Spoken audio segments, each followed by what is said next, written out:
Bonjour, dans cette vidéo d'électricité, nous allons étudier la différence entre les montages en série et dits en dérivation. Alors déjà, commençons par les montages en série. Donc ici, vous avez un montage en série, et on peut dire que des dipôles électriques sont donc montés en série lorsque l'une des bornes de l'un des dipôles est branchée à l'une des bornes de l'autre. Ici, vous voyez qu'une borne de la pile est branchée directement à la borne de l'un des autres dipôles qui est une lampe.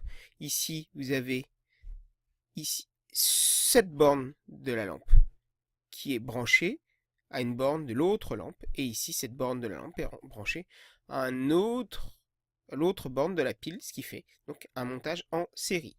Vous voyez que ça fait ce qu'on appelle une seule boucle, comme ça,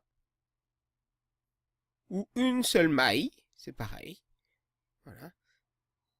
C'est-à-dire que ça ne représente que une boucle représente le chemin que peut suivre le courant électrique. Il ne peut suivre qu'un seul chemin.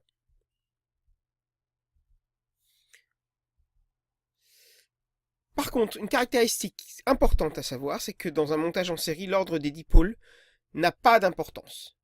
D'accord ? Vous auriez pu inverser L1 et L2, vous auriez pu mettre un moteur, etc.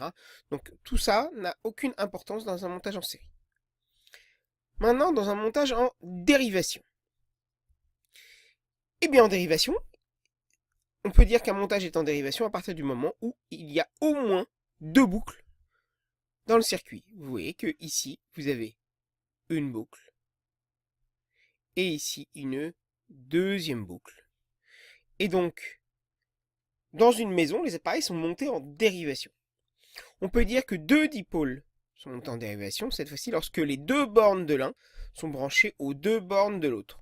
Vous voyez ici que les deux bornes de cette pile sont branchées directement par ces deux câbles aux deux bornes de celle-là.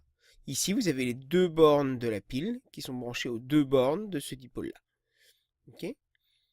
Idem ici, puisque c'est le même. Et donc, il y a au moins deux boucles et le courant peut donc suivre plusieurs chemins.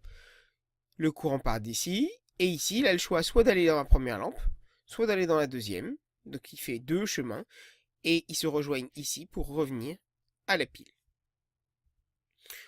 Dans un montage en dérivation, par contre ça c'est une caractéristique aussi très importante, si l'un des dipôles est défectueux, les autres continuent de fonctionner normalement. Donc par exemple si vous dévissez cette ampoule-là, l'autre continuera à briller. C'est pour ça que dans une maison, d'ailleurs, les dipôles sont montés, les ampoules sont montées en dérivation pour quand vous avez une ampoule qui grille ou qui est mal vissée, les autres puissent fonctionner de façon normale. C'est le même principe avec une guirlande lumineuse à Noël.